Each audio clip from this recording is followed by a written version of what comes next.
करेंगे हमारा yoga. And yoga जो हम करेंगे वो हम करेंगे फुल बॉडी का योगा, ठीक है।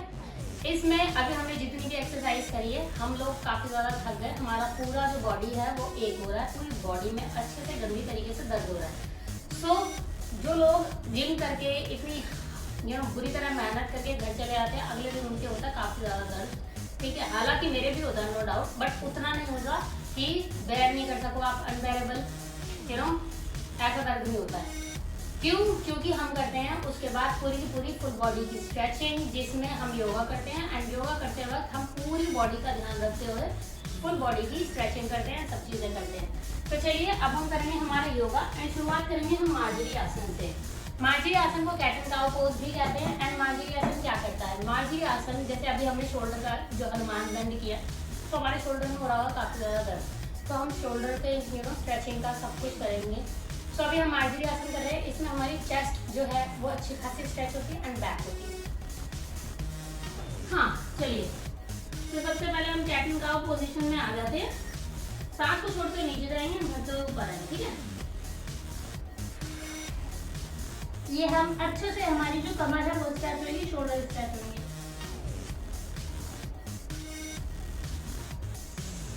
सांस भरते हुए ऊपर, चेस्ट ओपनिंग हो रही है अच्छे से, देन वापस से सेम।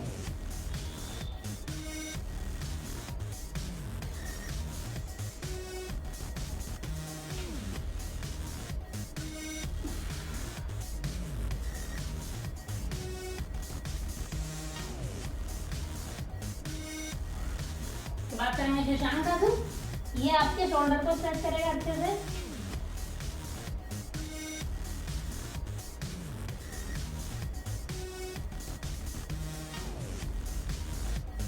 देन थोड़ी देर करेंगे बालासन, ये आपकी बॉडी को रिलैक्स करेगा। देन हम पेट के बल लेट जाएंगे।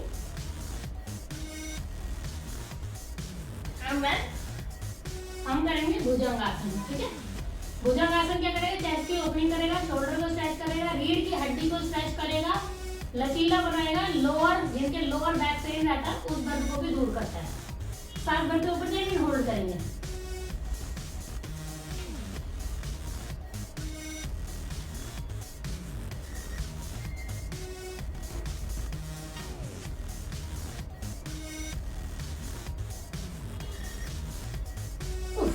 सांस छोड़ते नीचे,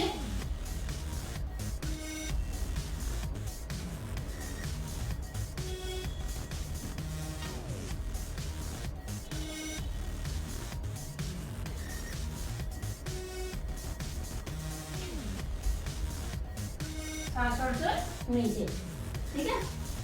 देन हम क्या करेंगे? दोनों पैरों को आगे पीछे लाएंगे, दोनों हाथों से पकड़ेंगे एंड हम करेंगे धनुरासन, जिसे गो पोज भी कहते हैं। ये जो है आपकी पेट की चर्बी कम करता है, शोल्डर को स्ट्रेच करता है, चेस्ट की ओपनिंग करता है, रीढ़ की हड्डी को लचीला बनाता है। सांस भरते ऊपर जाएंगे, फुट को होल्ड करेंगे।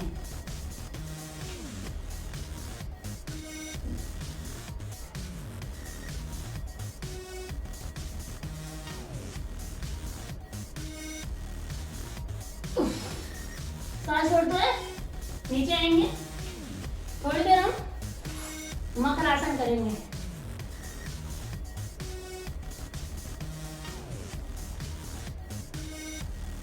मकरासन की स्थिति में थोड़ी देर रहने के बाद हम करेंगे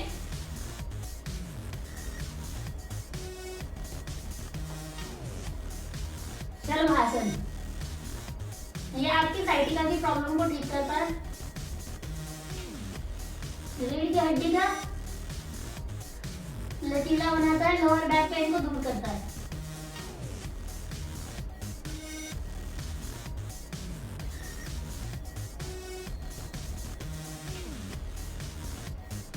ठीक है, तो इससे आपके हैमस्ट्रिंग पर भी अच्छा खासा खिंचाव आता है।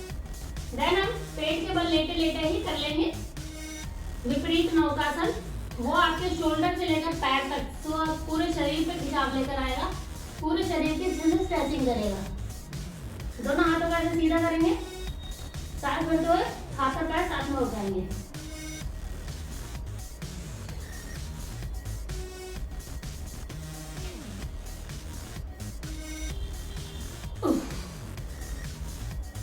सांस छोड़ते हुए नीचे आएंगे एंड देन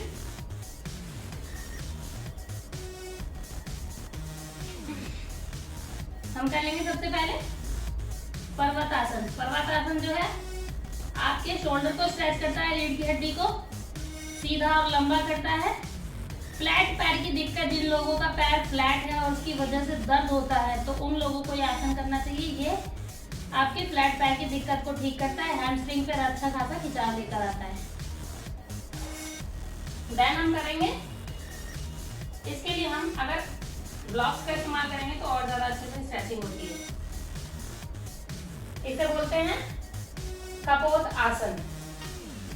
ये आपकी पैरों की अच्छे से स्ट्रेचिंग करती है, हनुमान आसन करने के लिए तैयार करता है ये आसन आपको।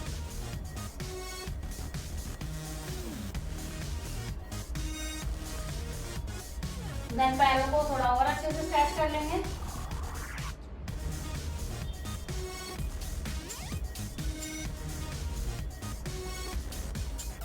देन कर लेंगे एक पादराज कपोत आसन।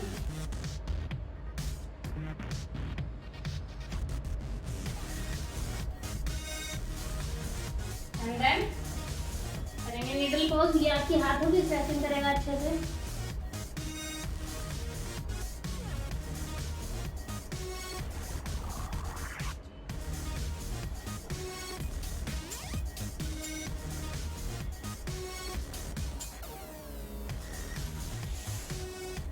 दूसरे पैर से भी सेम ही रिपीट करेंगे हम।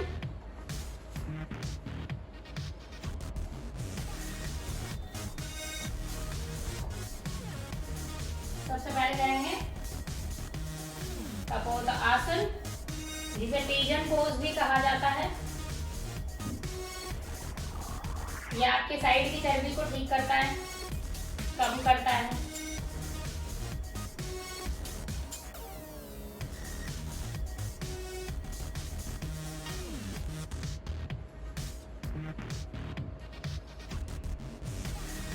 देन हम अच्छे से अपने पैर को स्ट्रेच कर लेंगे।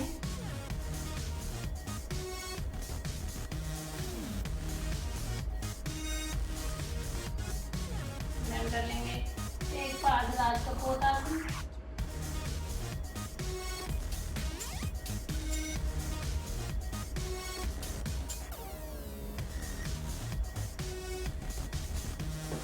उसके बाद हम कर लेंगे निडल पोज।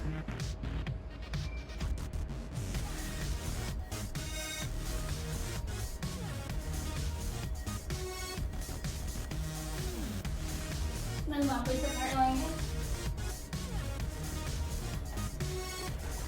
दोनों पैरों को पीछे की साइड लेकर जाएंगे एंड कर लेंगे अधोमुख श्वानासना। ये आपके हैमस्ट्रिंग को खींचती है अच्छा खासा। हैमस्ट्रिंग पे जोर आता है एंड आपके शोल्डर पर और आपके हाथों पे अच्छा खासा स्ट्रेच आता है।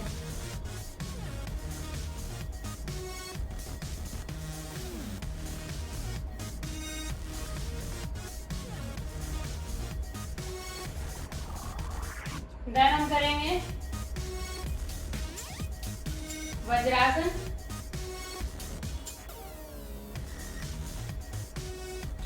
वज्रासन खाना खाने के बाद करना चाहिए। खाना पचाने में काफी ज्यादा मदद करता है, पेट के अंदरूनी अंगों की मालिश करता है, अपच गैस जैसी परेशानियों से मुक्ति दिलाता है। देन इसके बाद हम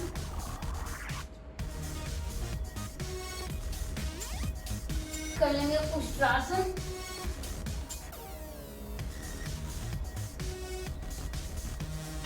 ये आपकी शोल्डर को स्ट्रेच करता है, चेस्ट की ओपनिंग करता है। जिन लोगों के सीने में बलगम जमा हो उन लोगों को ये आसन करना चाहिए। सीने में धुआं जमा हो सिगरेट पी के उन लोगों को ये आसन करना चाहिए। थायराइड की प्रॉब्लम है उन्हें भी करना चाहिए। या फिर सांस लेने में दिक्कत हो उन लोगों को भी आसन करना चाहिए। ये आपके पूरे चेस्ट की अच्छे से ओपनिंग कर देता है।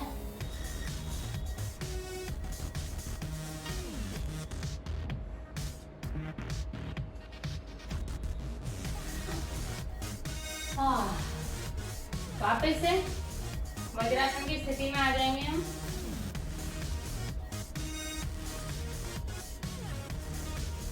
एंड देन दोनों पैरों को कर लेंगे हम सीधा एंड हम करेंगे दंडासना।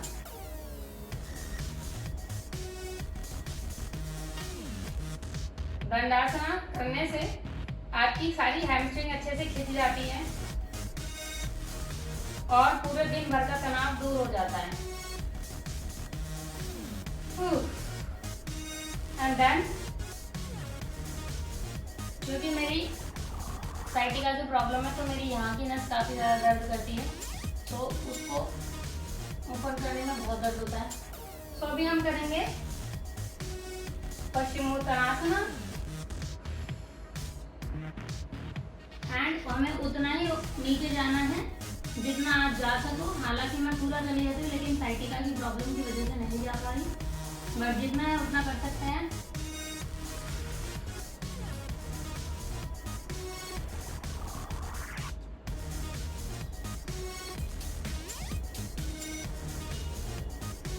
यहाँ पे अच्छा खासा दर्द होता है, खिंचाव आता है। इस पैर में ज्यादा आता है क्योंकि प्रॉब्लम है, बाकी दूसरे पैर में कोई दिक्कत नहीं है। सांस भरते हुए ऊपर आएंगे एंड देन क्योंकि इस पैर में ज्यादा ही खिंचाव है तो हम एक और काम कर लेते हैं। हम करेंगे जानु शीर्षासना। जानु शीर्षासना करते वक्त हमें फूलों की साइड से झुकना है, तो ये आपकी फूलों की जोड़ों की ओपनिंग करती है, ठीक है। एंड साथ ही आपके हैमस्ट्रिंग पे तो काम करेगी ही करेगी।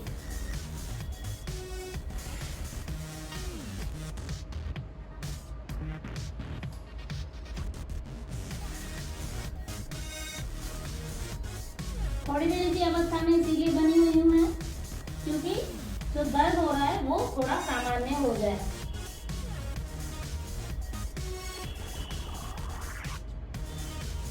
वापस से ऊपर आएंगे एंड इस पैर को इस तरीके से रखेंगे एंड हम कर लेंगे मारीच आसन। ये आपके हाथों की, पैरों की, फुल बॉडी की स्ट्रेचिंग करता है।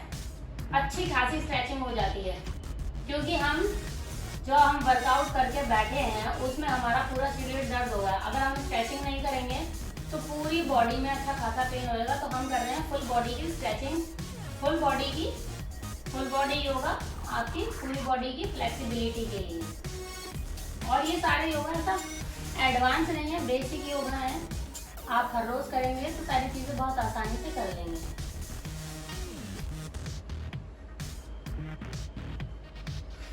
जानु शीर्षासना।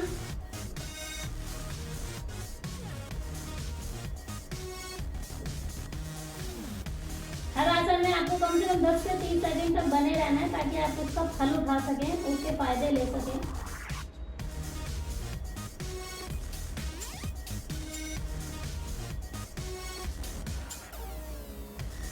हम कर लेंगे मारीच आसन।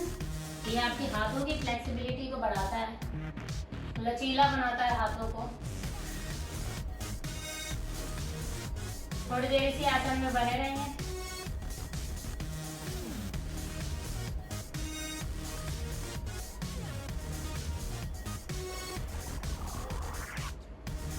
वापस से दोनों पैरों को सीधा कर लेंगे एंड देन लेफ्ट के ऊपर राइट पैर रखेंगे एंड दोनों को क्रिस क्रॉस करके बैठ जाएंगे। और अब हम जो आसन करने वाले हैं उस आसन का नाम है सीटेड गरुड़ासन। इसको खड़े होकर भी किया जाता है और इसे बैठ के भी किया जाता है, ठीक है। ये आप देखिए आप जिस हिसाब से बैठे हैं ये आपके पैरों की फ्लेक्सिबिलिटी बढ़ाएगा एंड आपके हाथों की बढ़ाएगा। ये सिर्फ आपके हाथ पैरों की फ्लेक्सिबिलिटी ही नहीं बढ़ाएगा, इसके अलावा ये आपके बैठने के ढंग को, पोस्चर को सुधारता है, रीढ़ की हड्डी को सीधा करता है, अध्यात्म की ओर ले जाता है, ध्यान लगाने में मदद करता है, एकाग्रता बढ़ाता है, मन को शांत करता है, हल्का अवसाद हो उसे भी दूर करता है। थोड़ी देर इसी अवस्था में बने रहेंगे।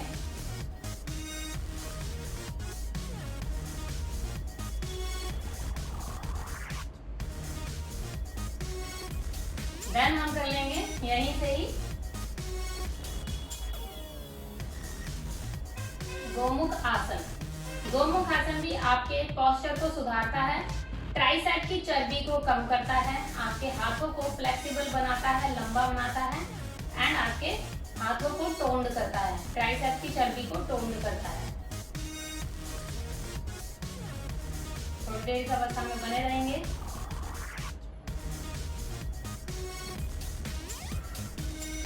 ये जो जिन लोगों की ये जो लटकी रहती है ना, ये उसको टोन्ड करता है।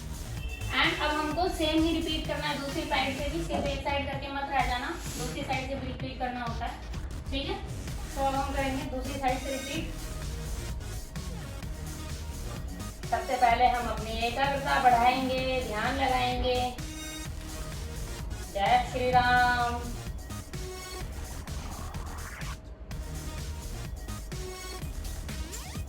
थोड़ी देर इसी अवस्था में बने रहेंगे।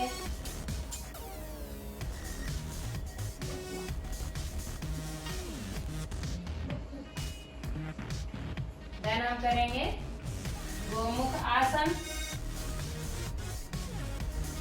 इस आसन का नाम गोमुख इसीलिए है क्योंकि ये आसन करते वक्त गाय के मुख की तरह लगता है। ये जो आपके दोनों हाथ हैं ये गाय के कान लगते हैं, चेहरा गाय का मुख लगता है, इसीलिए इस आसन का नाम पड़ा था गोमुख आसन। और इस आसन को करने से आपका पोस्चर सुधरता है, ट्राइसेप की चर्बी कम होती है, टोन्ड होते हैं हाथ आपके, हाथ भी फ्लेक्सिबल होते हैं।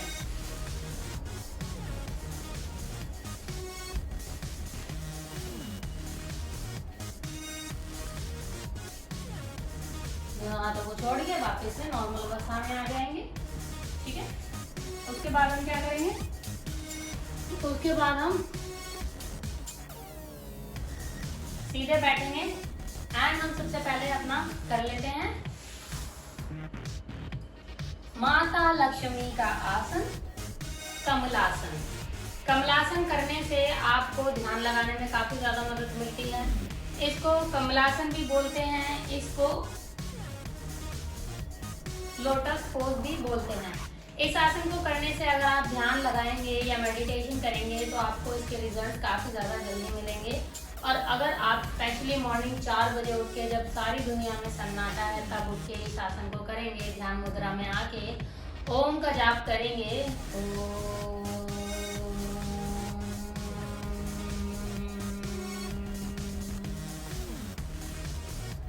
तो इतनी ज्यादा जल्दी आपका ध्यान लगेगा, आप इमेजिन भी नहीं कर सकते हो। ये काफी ज्यादा अच्छा आसन है।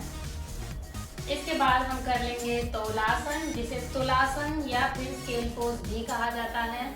तुलासन क्यों किया जाता है? तुलासन इसलिए किया जाता है अगर आपको अपने पेट के एब्स बनाने हैं या पेट की चर्बी कम करनी है।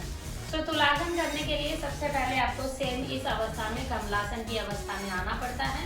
उसके बाद अगर आपके पास ब्लॉक्स नहीं है तो आप नॉर्मली भी उठ सकते हैं, एंड अगर आपके पास ब्लॉक्स है तो वेल एंड गुड, या फिर आप ईंटे वीटे रखकर भी कर सकते हैं। लेकिन बेस्ट यही होगा कि ब्लॉक्स हो तो ज़्यादा अच्छा है, एंड ब्लॉक्स नहीं है तो भी अच्छा है। तो मैं दोनों से ही कर लेती हूँ। आज मेरे पास ब्लॉक्स हैं तो मैं ब्लॉक्स के साथ कर लेती हूँ। इसमें आपके शरीर, आपका सारा का सारा जो जोर है वो आपके कंधों पे आता है, तो ये आपके कंधों को मजबूत करता है एंड आपके एब्स बनाने में मदद करता है। ये आपकी कलाइयों को भी मजबूत करता है क्योंकि आपकी कलाई पे आपका शरीर का सारा भार होता है। पेट इसमें सुखाड़ कर रखना पड़ता है क्योंकि सुखड़ा हुआ जो पेट रहता है वो आपकी चर्बी को कम करता है एंड एब्स बनाने में मदद करता है। वापस से नीचे आ जाएंगे एंड हाथों को सेम इसी टाइम पे हम उल्टा भी कर लेंगे ताकि हमारे हाथों में प्रॉब्लम ना हो, ठीक है। एंड देन हम इस अवस्था से नॉर्मल सुखासन की अवस्था में आएंगे, एंड सुखासन की अवस्था के बाद हम आ जाएंगे दोनों तलवों को जोड़ के, अपने इस तरीके से दोनों तलवों को जोड़ लेंगे एंड हम करेंगे तितली आसन, जिसे बटरफ्लाई पोज भी कहा जाता है। तितली आसन करने से आपके पेल्विक एरिया के जोड़ जो है वो खुलते हैं, स्प्लिट खोलने में मदद करता है ये आपकी। जिन लोगों को पीरियड्स पेन होता है उन लोगों के लिए काफी ज्यादा फायदेमंद है। इवन डिलीवरी के लिए भी डिलीवरी के टाइम पे भी काफी ज्यादा मददगार साबित होता है। सो डॉक्टर्स भी बोलते हैं आफ्टर 3 मंथ ऑफ प्रेगनेंसी आपको तितली आसन करना चालू कर देना चाहिए। सो इसके बहुत सारे फायदे हैं, फीमेल्स में ही नहीं मेल्स में भी काफी ज्यादा फायदे हैं। तो दोनों को ही ये आसन जरूर करना चाहिए। अगर आप भी स्प्लिट खोल के लोगों के आगे फ्लॉन्ट करना चाहते हैं हनुमान आसन करके, सो इसे कर सकते हैं। इसके बाद हम दोनों अपने हाथों को जोड़ लेंगे, ठीक है। एंड इस तरीके से जोड़ने के बाद दोनों पंजों को पकड़ के हम करेंगे बद्ध कोणासन। सांस छोड़ते हुए हम नीचे जाएंगे। ये आपके कूल्हे के जोड़ों को खोलता है, इसके अलावा पेल्विक एरिया के जोड़ों को भी खोलता है, काफी ज्यादा स्ट्रेच मिलता है। उसको करने की वजह से ही आप फ्रंट जो आपकी स्प्लिट है उसे खोल सकते हैं। तो साइड सांस को छोड़ते हुए हम नीचे जाएंगे एंड होल्ड करेंगे।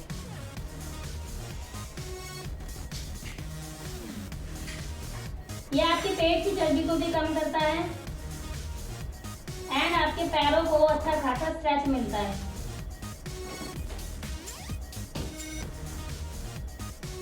थोड़ी देर इस अवस्था में बने रहेंगे।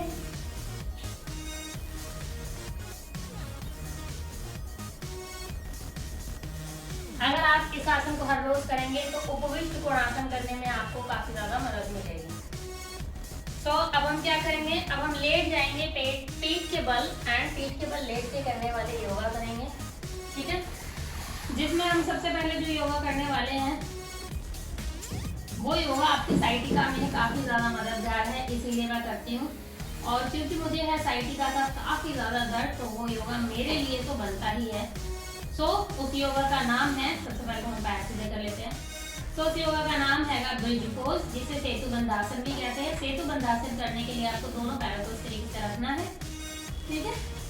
थोड़ा नीचे की साइड झुकना है, दोनों हाथों से एड़ियों को पकड़ना है एंड आपको अपने सांस भरते हुए अपने पेट को ऊपर की ओर ले जाना है, शोल्डर को स्ट्रेच देते हुए।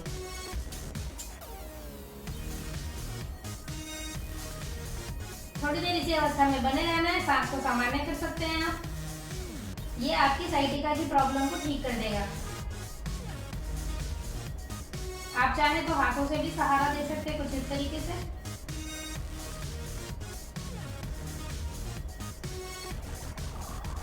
ये आपके थाइस को टोन करता है, थाइस पे अच्छा खासा स्ट्रेच आता है।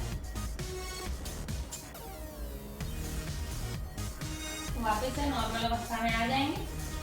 वापस से पैरों को कर लेंगे हम सीधा, ठीक है। एंड देन दोबारा से हम अपने पैरों को सबसे पहले हम कर लेंगे आनंद बालासन। आनंद बालासन जो है इसे हैप्पी बेबी पोज भी कहते हैं। इस आसन को करने से जिन लोगों को डिप्रेशन रहता हो, लोगों को लगता होगा मजाक, लेकिन जिन लोगों को डिप्रेशन है, अवसाद है, जो लोग काफी ज्यादा मूड स्विंग होते हैं, उन लोगों को ये आसन जरूर करना चाहिए। ये है हैप्पी बेबी पोज। इस आसन को करने से आदमी खुश रहता है, डिप्रेशन से बाहर निकल जाता है। आप छोटे छोटे बच्चों को देखेंगे बेबी पोज, इसका नाम इसीलिए पड़ा क्योंकि छोटे बच्चे ऐसे ही करते रहते हैं, हमेशा अंगूठों को पकड़ के ऐसे ऐसे नाचते रहते हैं, हंसते रहते हैं। तो सेम अगर आप भी, क्योंकि आदमी बड़ा हो जाता है तो बच्चों वाली हरकतें छोड़ देता है, लेकिन वो भी जरूरी है करनी अगर आपको खुश रहना है। तो अगर आप भी खुश रहना चाहते हैं तो आपको ये आसन करना चाहिए, ठीक है। उसके बाद हम इन दोनों पैरों को जोड़ लेंगे, इनके नीचे से ऐसे हाथ निकालेंगे एंड हम करेंगे द्विपादा अंगुष्ठान नासा स्पर्शासना। ये आपकी पेट की चर्बी को कम करने में मददगार है। सांस छोड़ते हुए नीचे पर ऊपर एंड दोनों अंगूठों से हम अपनी नाक को पकड़ लेंगे। थोड़ी देर इसी अवस्था में बने रहेंगे। आप चाहें तो इसे एक एक पैर से भी शुरुआती दौर में कर सकते हैं।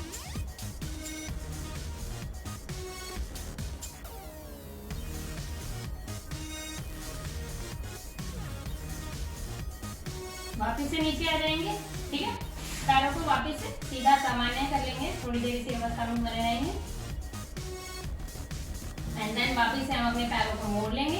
क्योंकि हम पूरी बॉडी की फ्लेक्सिबिलिटी के लिए योगा कर रहे हैं, तो हमें फुल बॉडी की फ्लेक्सिबिलिटी के लिए काम करना है। तो अब हम जो योगा करने वाले हैं वो आपके शोल्डर को अच्छे से स्ट्रेच करेगा। अभी हमने शोल्डर इस तरीके से स्ट्रेच किया था, ये सिर्फ शोल्डर को ही नहीं, ये आपकी पेट की चर्बी को भी कम करने में काफी ज्यादा मददगार है। जिंदगी भर आपको जवान रख सकता है ये योगा।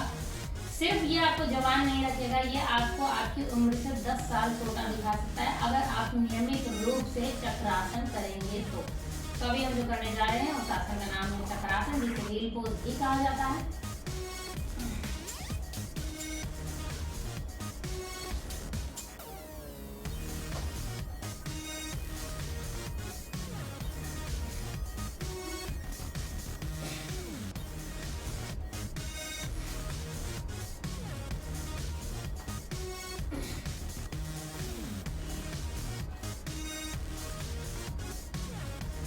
ये जो है सारा ब्लड सर्कुलेशन आपके चेहरे की तरफ लाता है, तो आपके चेहरे के विकारों को दूर करता है, चेहरे की झुर्रियों को मिटाता है, चेहरे को साफ सुथरा बनाता है, जिन लोगों के ढाई के दाग है उनको भी दूर करता है। वापस से नीचे आ जाएंगे हम, और ये आपके हाथों को, पैरों को, पूरे शरीर को अच्छे से स्ट्रेच करता है। ये सारे योगा काफी ज्यादा जरूरी है, ठीक है। थोड़ी देर दोबारा से पैरों को सीधा करेंगे एंड देन वापस से अपने पैरों को दोनों को ऊपर लेकर जाएंगे एंड हम करेंगे अर्ध हलासन। अर्ध हलासन जो है आपके निचले पेट की चर्बी को कम करता है, तो थोड़ी देर इसी आसन में बने रहेंगे। तो अर्ध हलासन करने के बाद ऑब्वियसली हम पूर्ण हलासन करेंगे। सांस को छोड़ते हुए पैरों को पीछे लेकर जाएंगे।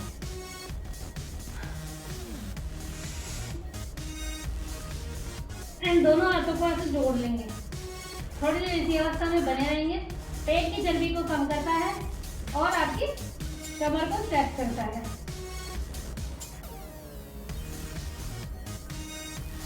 ये करते वक्त एक हल की तरह आकृति बनती है, इसलिए इसको बोला जाता है अर्ध परिपूर्ण हलासन।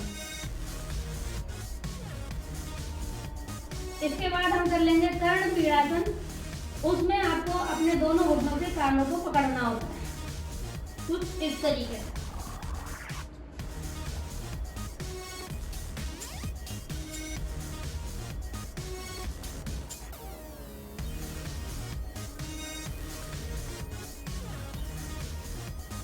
देन यहीं से ही वापिस से हलासन की स्थिति में आके हम जो है कर लेंगे सर्वांग आसन। सर्वांग आसन में सारा का सारा ब्लड सर्कुलेशन विपरीत दिशा में बहता है, चेहरे के लिए बहुत फायदेमंद है। इसको सारे आसनों की रानी बोला गया है और राजा है हमारा शीर्षासन। तो अभी हम कर रहे हैं सर्वांग आसन। सारा ब्लड सर्कुलेशन आपकी हार्ट की तरफ, किडनी की तरफ, सारे ऑर्गन की तरफ जाता है, जिसकी वजह से आपके सारे ऑर्गन जो है अच्छे से काम करते हैं। इसीलिए ग्रंथों में लिखा है कि सर्वांग आसन जो है बहुत ही बेहतरीन आसन है और इस आसन को करना चाहिए। अभी मैं एक योगा की बुक पढ़ रही हूँ, उसमें भी इस आसन को काफ़ी ज़्यादा महत्व दिया गया है। उसमें उच्चतम 5 योगासन माने गए हैं, जिसमें एक आसन ये भी है और एक आसन शीर्षासन भी है और एक आसन शवासन भी है। जितने भी आसन है, करोड़ों आसन है, उन करोड़ों आसन में 5 आसन सबसे ज्यादा महत्वपूर्ण होते हैं और उनमें से एक आसन हमने कर लिया है ना। दूसरा आसन अब हम करने जा रहे हैं, उस आसन का नाम है शवासना। शवासना जो है आपको प्रॉपर रिलैक्स करता है, प्रॉपर रिलैक्स। क्योंकि शवासना में आपको अपने एक एक अंग को सोचना पड़ता है कि हमारा बॉडी का ये पार्ट जो है ये रिलैक्स हो रहा है। तो अभी मैं करने जा रही हूँ शवासना, और शवासना के साथ ही मैं अपना आज का वीडियो भी करूंगी यहीं पर कल को। या guys, thank you so much for watching my videos. Stay connected. कल हम फिर मिलेंगे नई एक्सरसाइज के साथ। तब तक के लिए take care, have fun, bye and हर हर महादेव।